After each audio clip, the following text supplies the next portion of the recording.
Hi, I'm Amanda from Comfy Cozy Lettering. Thank you so much for being here with us at the Summer Workshop Retreat. I'm so excited to share this project with you, and I really hope that at the end of it, you're inspired to send some happy mail to someone that you love and brighten their day. We're going to go over some really fun stuff, some watercolor blending, drawing florals, even making an envelope. So let's get started. So I'm going to do my lettering with handmade watercolors, which need time to activate. So I'm going to go ahead and put the water on there now. So this is the watercolor paper that I'm going to use for the card. This is Canson brand, and I love it because it's super affordable but really nice to work with. So I'm just going to take one sheet here and we'll cut it down to size. So this is the paper cutter that I use. It's a Fiskars brand. What I really like about this one is it's got this wire in there that shows you exactly where it's going to cut the paper.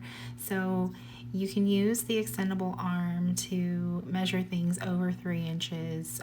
In this case, I've decided to make the card 4 by 6. And so there is the line right, or the wire right there. That's where the actual cut will happen. Hopefully you can see that. So all you have to do is line up your paper where you want the size to be, and then you just go ahead and do the cut. It's super simple. But I love using this because I cannot cut straight lines to save my life, and this helps me make things that look nice. So now I'm going to put the paper back in and do 6 inches so that we can have it fully cut down to size. There we go. And there it is, your perfectly cut 4 by 6 piece of watercolor paper. Let's get that out of the way. Now I'm going to do my lettering first with this light gray brush pen. It's a Tombow N95. It's got a brush tip on one side and a bullet tip on the other side. This side is better for small details and monoline lettering or drawing. I'm going to use the brush tip side to do more of a calligraphy look. And I'm putting this down in the gray first because it will help me do my blending with my watercolors. You can certainly do this freehand with your watercolors, or if you just want to do all of your lettering in marker or whatever other medium you have, that's perfectly fine, and it'll look great either way.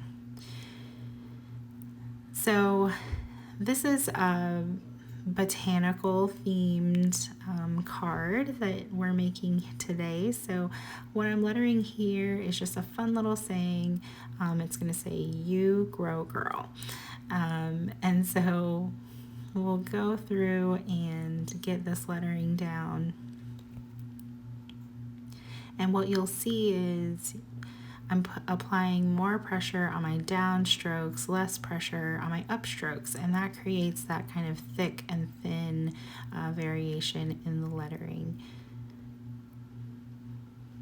It does take some practice with these brush pens to get consistent lines, but it's definitely worth putting in the time to do that practice. So now that I've got the base lettering down, I'm going to go ahead and grab my Pigeon Letters Studio Round brush in size 2. It's my absolute favorite for doing hand lettering with watercolor paints. So what I'm doing here is I've got my Wits watercolors paint in the color called Tropic, and now what I'm going to do is grab another shade which is called Mojito, and these two colors just blend beautifully together. And so what I do is I put the first color down, then go in and grab the other color. I'll leave a little bit of space while I'm putting that color in, and then you'll go in and just kind of brush them together really gently. And that will create a nice smooth blend between the two. And you just kind of want to go back and forth in both directions, so you end up with each shade kind of melting into the other one really nicely.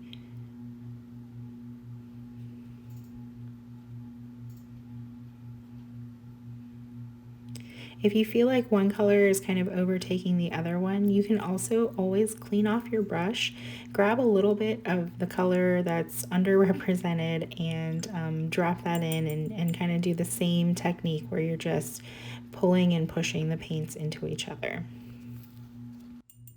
So now that we understand how to blend these watercolors together, I'm going to go ahead and zoom out and speed it up a little bit so that we can move on to the next phase of this botanical card.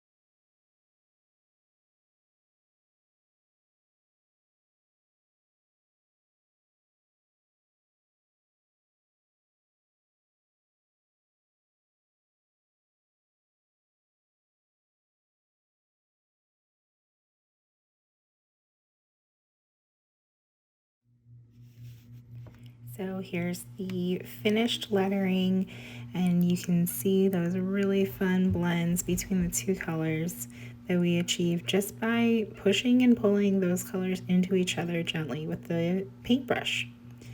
So let's move on to the next phase, which is drawing some flowers.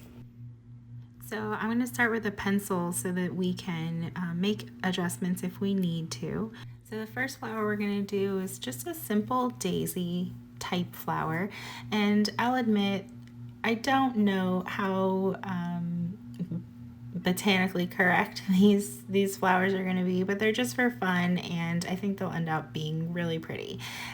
So you start with the middle of the flower is just a plain circle, and then we're going to put long thin petals all around.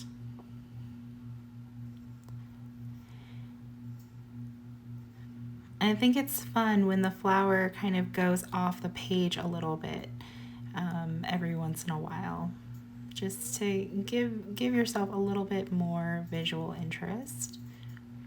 And what's also great about this design is it doesn't matter if your lettering is centered or perfect, because we're gonna just fill in the space with these awesome flowers. So anybody can do this, I promise. So I'm just going in, kind of balancing out that shape there and getting it how I want. I'm going to go ahead and do another one over here. So another circle, and then these long thin petals. I'm going to finish this one up and probably do a couple more. So I'm going to go ahead and speed up just a little bit so that we can learn another flower as well. And I'm going to show you how to add some fun little details to kind of make them pop off the page.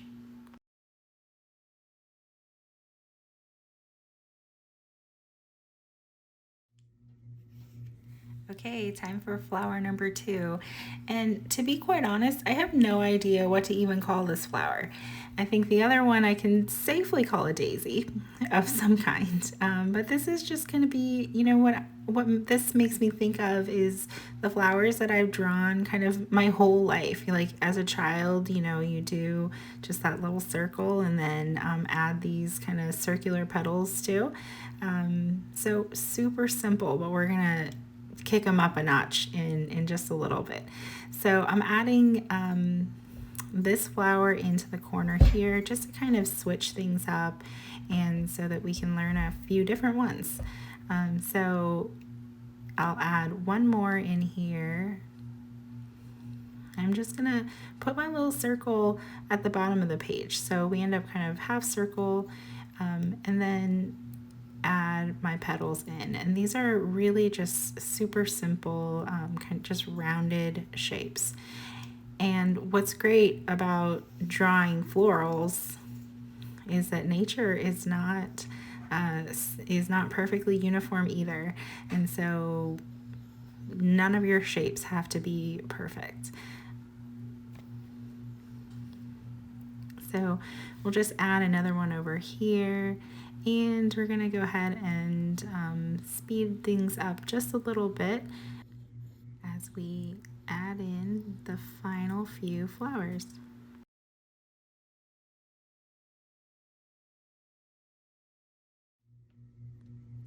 All right, so now what I'm going to do is just continue to fill in the space with some leaves.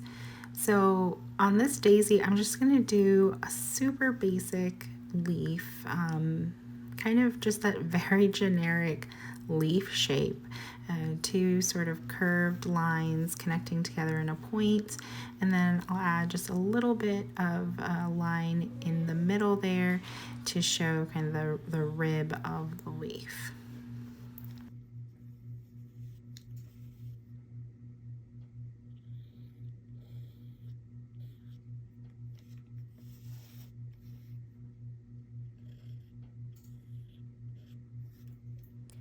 Okay, let's do a different kind of leaf on the other flower.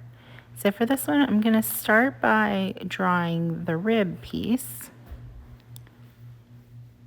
And then I want to have kind of a pointed end and then a really jagged side. And it's still that same general leaf shape, but much fuller. So we'll add another one in here.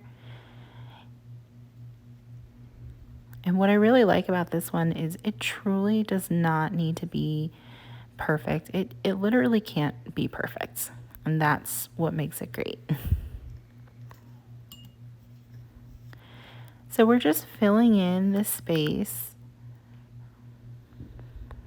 So we'll come over here, add another one.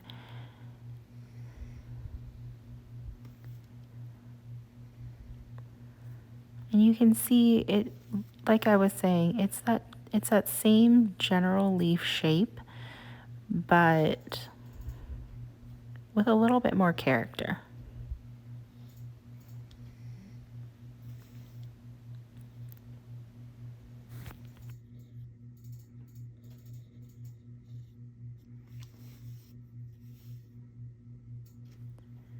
All right, so that's all for the flowers and leaves, but we do have a little bit of room left that I want to fill in. So let's add some just cute little sprigs. You're going to do a stem, which is just a curved line, and then we're going to put that same really basic leaf shape on there. So it's just the two curved lines that meet together in a point. And I'm going to throw this in anywhere that it looks a little bare. So we'll put a leaf right on the end there, and then all the way down the stem.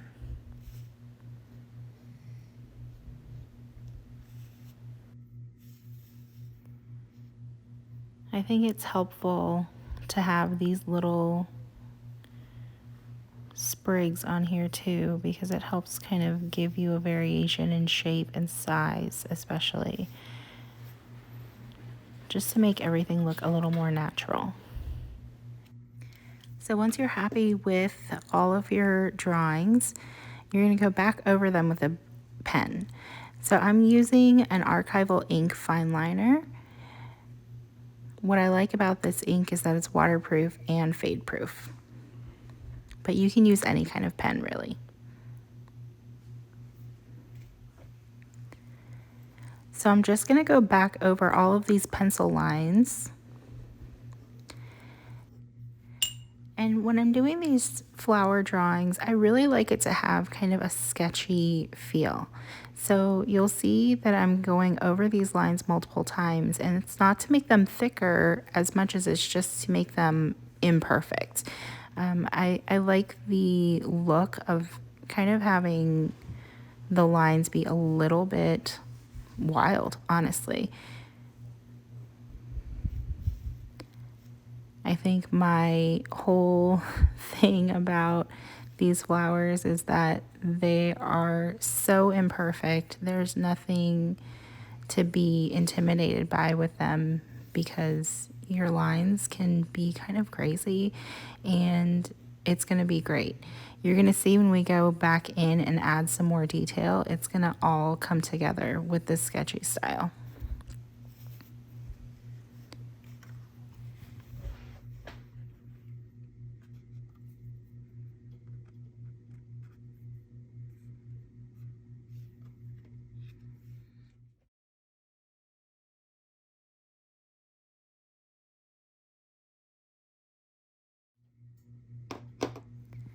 So I'm going to get a smaller size fine liner. This is the 01, and add in even more fine details to the flower just to give it more interest.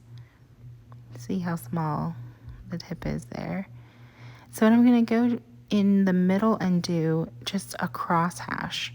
So really, really quick little strokes, and then right across, change the direction, and that'll give us the detail to the middle of our flower. And I'm not pressing very hard. I don't want these lines to be super bold so that you can still see all of that cross hatching between the two different directions that we were drawing. And then what you can do is add in these little lines to your petals, which will show a little bit of a shape to the petal. And it's just one line down the middle, again, not pressing too hard, and then two kind of curved lines next to that center line, so on either side. So starting with a really quick little stroke, straight or more or less straight, and then a little bit of a curved on either side.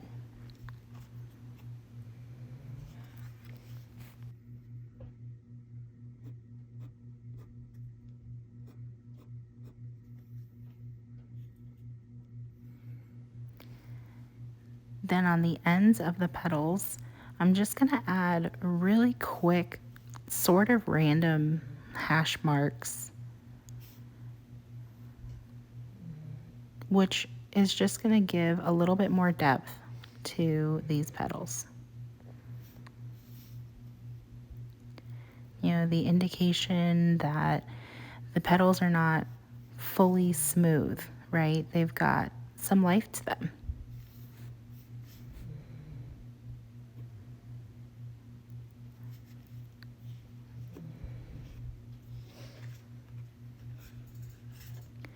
And now you see the flowers are really starting to take shape and have a lot more personality.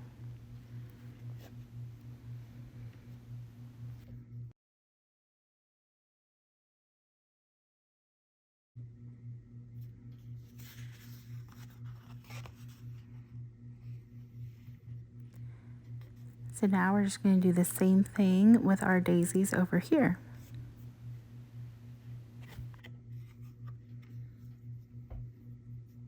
And I'm going to switch back to that slightly bigger size of pen for our bolder lines. And then we'll switch back to the smaller size when we're doing those small details again.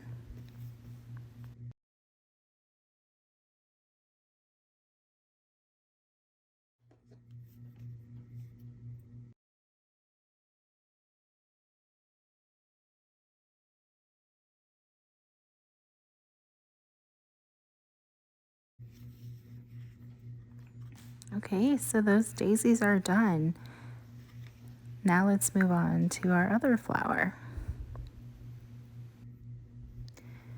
I'm just going to go over the pencil lines again the same way we did on the daisy. Imperfect lines, kind of over and over.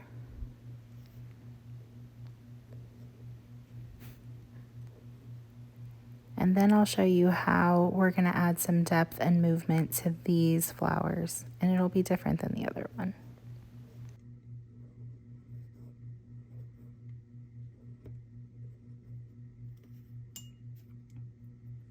So we'll start with the center of the flower. On the last one, we did a little bit of a crosshatch pattern. On this, I'm literally just doing squiggle lines.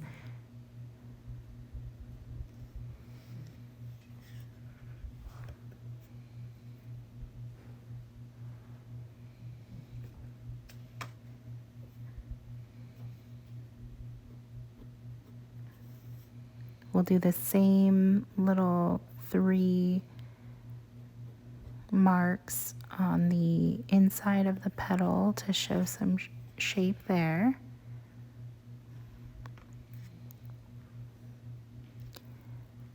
And then on the other side of the petal, we're just going to do a little bit of a swoop.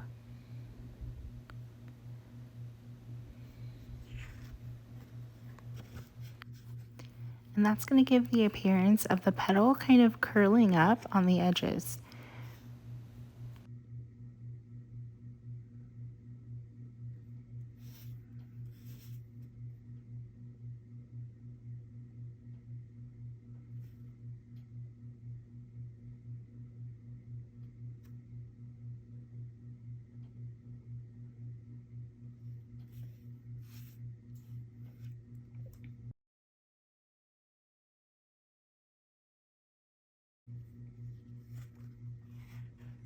So now you can see how much depth and movement these flowers have. I love how different they look from our original pencil line sketch.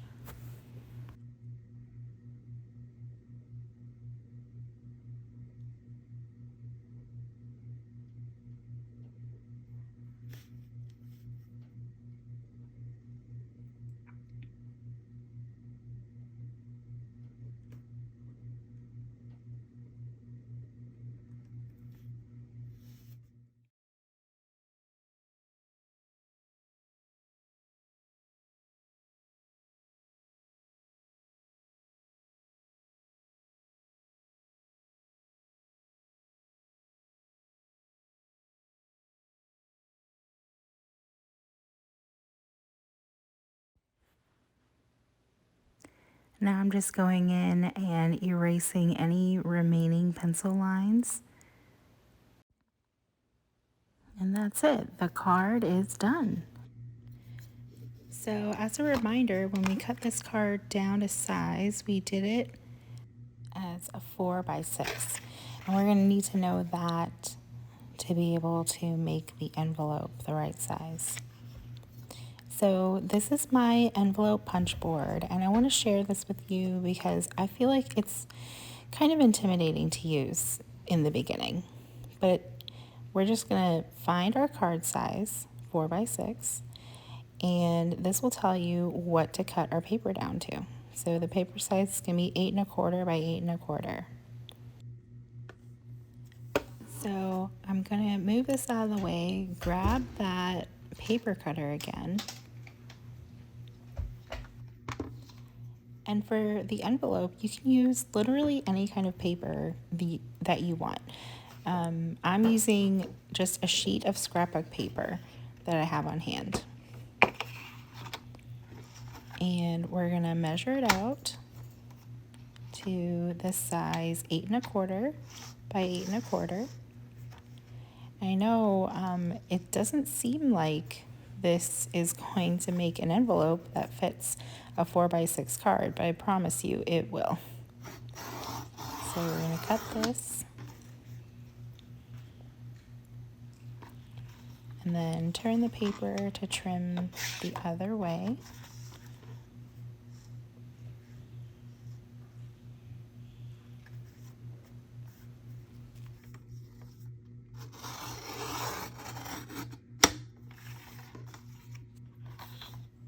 And there we have it. This is going to become our envelope. So the instructions are right on the envelope punch itself, although I'll say, admittedly, they were confusing to me at first. But your first thing is select your card size, that tells you your paper size. We've done that already, and we cut that down. So you're gonna now align the left side of your paper with the score line. So for a 4x6, it's telling us to go to 3 3/8. So that's these lines up here. So you're gonna put the very left side of your paper here at the 3 3/8 mark.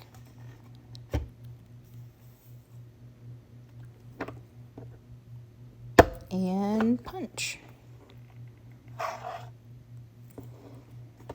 Then you can take this little kind of knife thing that they have in the side and score your paper. This is where all of your folds are going to go. So you just follow this line,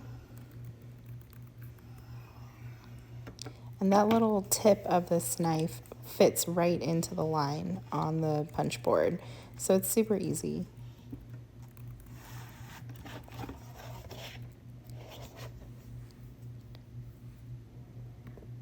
So we've done that punch and score, and then you're just going to turn the paper 90 degrees counterclockwise and repeat.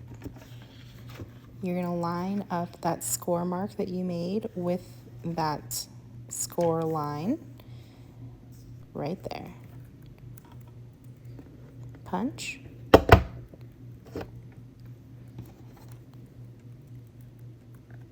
And score.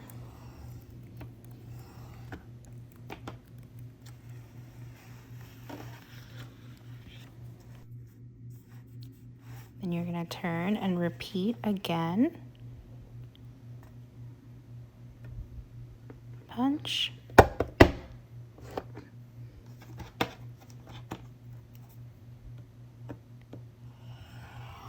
Score.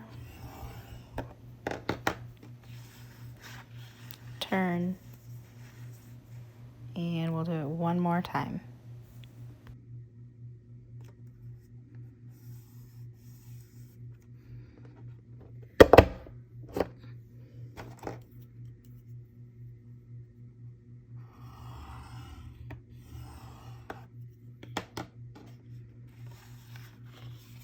And there it is. This is going to be our envelope. So you can see those score lines that we made. This is where we're going to fold.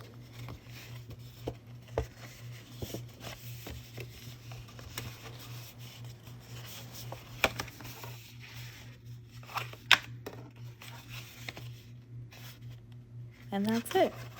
We still have a couple things left to do. One of those is that you can round all of your corners using the reverse punch. So if you just use the other side of that punch, you can stick each corner in, punch, and now you've got a perfectly rounded corner. I suppose you don't have to do this step, but I always think it looks really nice.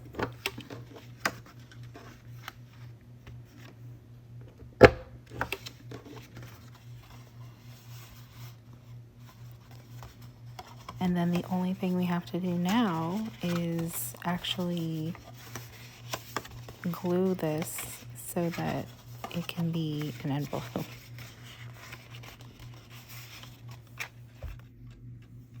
So you can seal this up however you want to, or whatever makes sense with the paper that you're using. I've just got a plain glue stick here that I stole from my kids. Just applying some glue to those side pieces.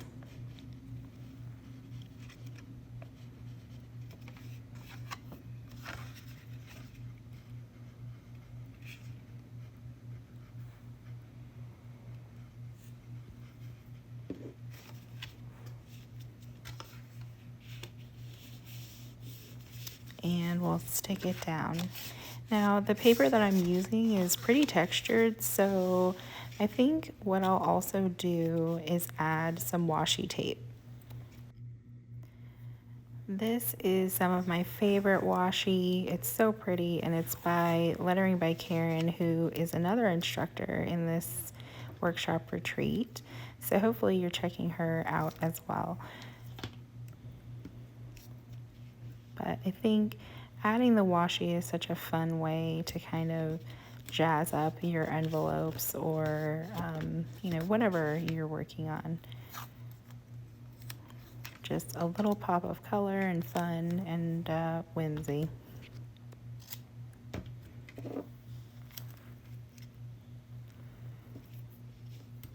So just putting those on the joints, I guess we can call them. And you know what? I'm going to add a little more on the bottom too, just because it's so pretty. I can't stop myself.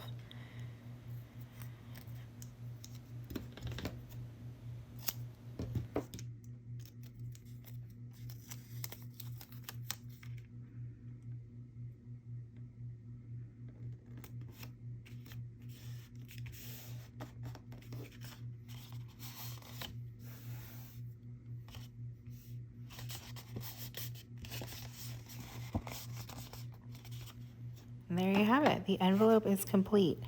And look how perfect it fits in there.